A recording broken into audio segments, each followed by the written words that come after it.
Shalom, salam sejahtera bagi kita semua. Kembali lagi dalam renungan harian kita. Mari Bapak Ibu kita memuji Tuhan, kita katakan, kasih pasti lemah lembut.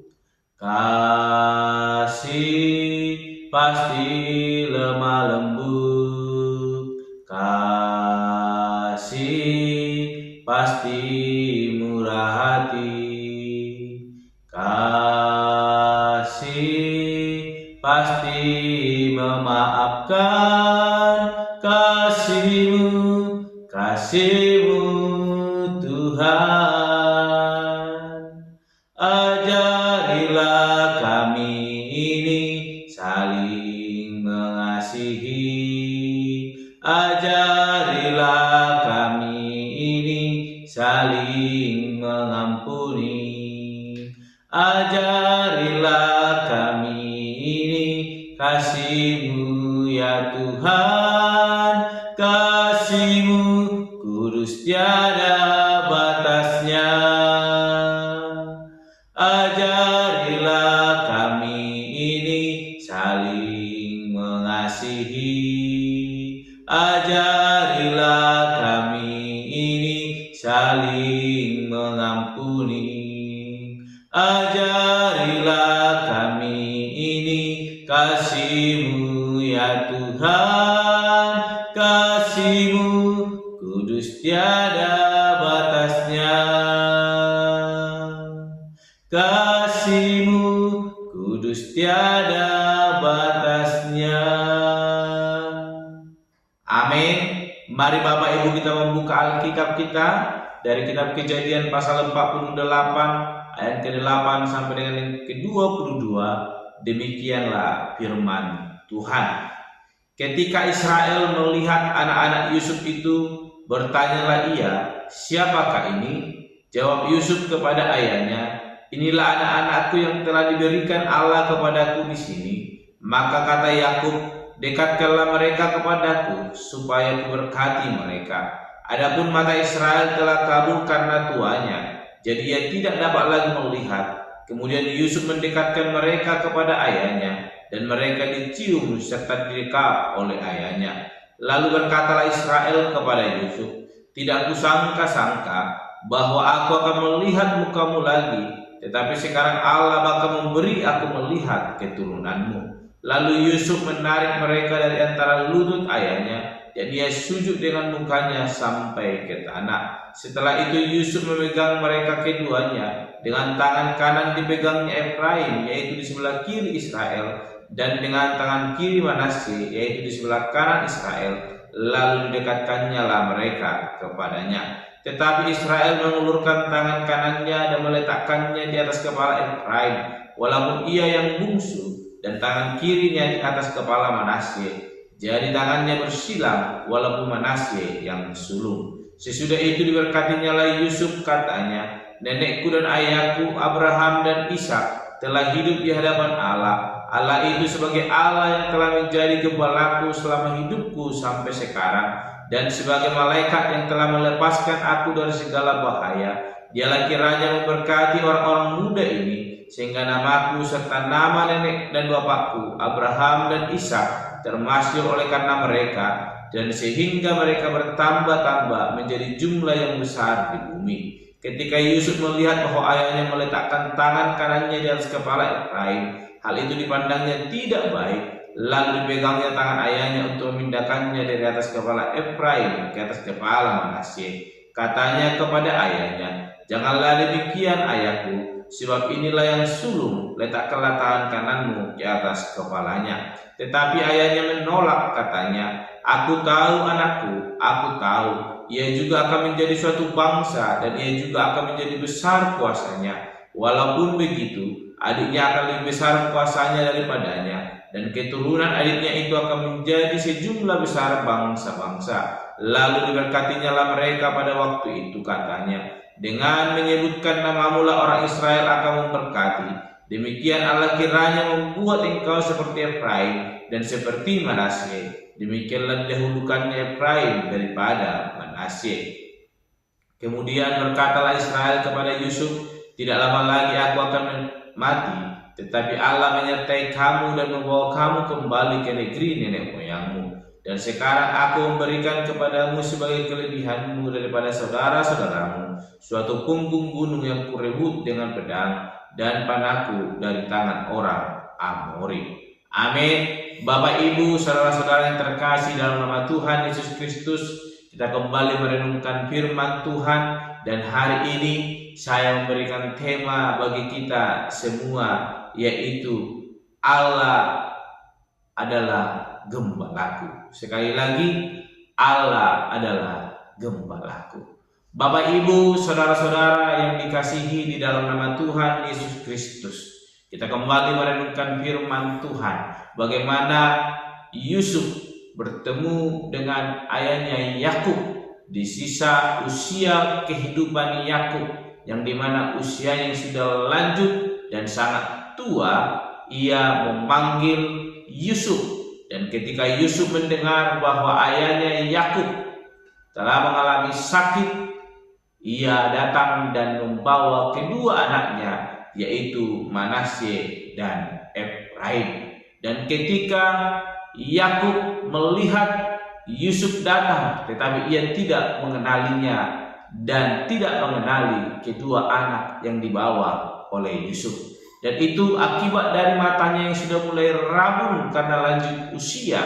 Namun hari ini kita bukan belajar karena lanjut usianya, tetapi bagaimana Yakub di sisa hidupnya ia tetap menyatakan siapa itu Allah kepada Yusuf, bahkan kepada keturunan Yusuf, yaitu cucu daripada Yakub. Bapak, Ibu, saudara-saudara yang dikasihi di dalam nama Tuhan Yesus Kristus, di ayat yang ke-15 dikatakan, sesudah itu diberkatinya lah Yusuf, katanya, nenekku dan ayahku Abraham dan Ishak telah hidup di hadapan Allah. Allah itu sebagai Allah yang telah menjadi gembalaku selama hidupku sampai sekarang. Bapak, Ibu, saudara yang dikasihi, Yakub menyatakan kebenaran yang telah ia alami di sepanjang kehidupannya. Kita tahu Yakub mengalami penyertaan daripada Tuhan Allah ketika ia lari daripada saudaranya, meninggalkan Esau akibat dari ia telah mencuri hak kesulungan daripada Esau, bahkan mencuri berkat yang harus milik daripada Esau. Dan ia melarikan diri ke rumah pamannya Laban, dan dalam perjalanannya ia mengalami kuasa Tuhan. Tuhan menampakkan diri kepada Yusuf, kepada Yakub, dan itu menjadi awal ia mengalami penyertaan Tuhan, sebagaimana janjinya kepada Tuhan dan sebagaimana janji Tuhan kepada Yakub, dan itu telah digenapi. Dan sampai pada akhir hayatnya, sampai akhir hidupnya, ia tetap mengingat kebaikan Allah dalam hidupnya, dan ia menyatakan itu kepada anaknya Yusuf, bahkan kepada cucunya, bahwa Allah itu adalah gembalanya yang senantiasa menyertai kehidupannya. Dan pernyataan itu semakin ditegaskan dengan penjabaran yang luar biasa di ayat ke-16, di mana dikatakan, dan sebagai malaikat yang telah melepaskan aku dari segala bahaya. Bukan hanya satu, tetapi dari segala bahaya. Luar biasa Yakub menjelaskan tentang Allah yang telah menyertai kehidupannya. Dan itu dipertegas oleh Yakub kepada Yusuf, bahkan kepada anaknya Manasye dan Efraim. Dialah kiranya yang memberkati orang-orang muda ini, sehingga namaku serta nama nenekmu dan bapakku Abraham dan Ishak termasuk oleh karena mereka, dan sehingga mereka bertambah-tambah menjadi jumlah yang besar di bumi. Bapak, Ibu, saudara-saudara yang dikasihi di dalam nama Tuhan Yesus Kristus, pengenalan akan Allah yang hidup membuat Yakub merasakan penyertaan Tuhan yang luar biasa dalam hidupnya, dan kerinduannya yang mendalam maka Allah tetap ia sampaikan kepada keturunannya, mulai dari anaknya sampai kepada cucu-cucunya. Ia rindu semuanya diberkati oleh Tuhan. Dan pada akhirnya di sisa hidupnya ia menyatakan itu kepada Yusuf, bahkan kepada anak-anak Yusuf. Hal ini mengajarkan kita, Bapak Ibu saudara terkasih, bahwa pengenalan yang baik akan Tuhan akan membuat kita merasakan penyertaan Tuhan yang luar biasa. Dan tanpa hati yang berat, kita akan mengakui bahwa kuasa Allah sanggup menolong kehidupan kita. Kesulitan di hidup, bahkan persoalan sering membuat langkah kaki kita, bahkan langkah iman kita untuk boleh semakin mengenal Tuhan. Tetapi melalui Yakub hari ini, sekalipun di dalam usia yang sudah begitu lanjut dan dia harus tinggal di Mesir, bukan tanah kepunyaannya, tetapi ia tetap melihat pemeliharaan Tuhan, di mana kemanapun dia melangkah ada berkat Tuhan yang ia rasakan. Seperti yang kita renungkan sebelumnya dan bagaimana saya sampaikan, apa yang terjadi dalam kehidupan Yusuf adalah rencana Tuhan yang indah untuk boleh memberikan masa depan yang cerah bagi kehidupan keturunan daripada Yakub. Sebab Allah telah berjanji kepada Yakub bahwa Allah akan menyertai kehidupannya sampai pada keturunannya. Dan benar Bapak Ibu, itu dirasakan oleh Yakub. Dan ia menyatakan bahwa Allah adalah gembalanya, dan ia telah merasakan pertolongan Allah yang melepaskan ia dari segala bahaya.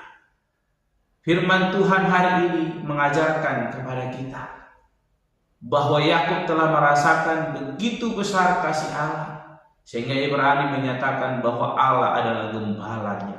Gembala tidak akan pernah meninggalkan domba-dombanya, sekalipun ada bahaya. Ia akan tetap menjaga, memeliharanya, memastikan bahwa domba-domba itu aman dari segala mara bahaya. Demikian dengan hidup kita, ketika kita mempercayakan hidup kita kepada Allah, menjadikan Dia menjadi gembala dalam hidup kita, Ia akan menuntun langkah kita sebagaimana yang dialami oleh Yakub. Demikian dengan hidup kita. Tetaplah percaya kepada Tuhan, hiduplah dalam kasih daripada Allah, miliki kepercayaan seperti Yakub, maka kita akan menikmati kasih Allah dalam hidup kita sampai sisa akhir hidupnya. Ia tidak melihat kasih Allah. Demikian dengan hidup kita yang senantiasa percaya kepada Tuhan, kita akan melihat kasih Allah sampai pada Allah memanggil kita kembali kepada pangkuannya. Tetaplah percaya, lakukan segala apa yang Tuhan kehendaki dalam hidup kita, terlebih dalam sisa hidup yang Tuhan berikan kepada kita. Jangan sia-siakan waktu kita, tapi biarlah kiranya kita memberikan hati kita boleh dipimpin oleh Allah untuk boleh menikmati kasih-Nya yang luar biasa dalam hidup kita. Amin. Mari kita berdoa. Bapa Surgawi, kami kembali bersyukur untuk kebenaran firman Tuhan yang boleh kami renungkan, yang mengajarkan kami, mengingatkan kami tentang kasih Allah yang luar biasa, untuk boleh mengakui Engkau Allah adalah gembala dalam hidup kami. Dan itu telah kami rasakan bagaimana penyertaan dan pimpinan Allah yang telah melepaskan kami dari segala mara bahaya, sebagaimana yang dinyatakan, dikatakan oleh Yakub bahwa Engkau adalah Allah gembalanya yang telah melepaskan dia dari segala mara bahaya. Terima kasih buat anugerah penyertaan-Mu Tuhan, dan kami terus mau hidup dalam kasih Allah, menjadikan Engkau gembala dalam hidup kami yang boleh setiapnya hari menuntun langkah kami dan menikmati kasih Allah. Terpuji termulia Engkau Bapa. Di dalam nama Tuhan Yesus kami berdoa dan menutup renungan pada hari ini. Haleluya. Amin. Shalom Bapak Ibu. Tuhan Yesus memberkati.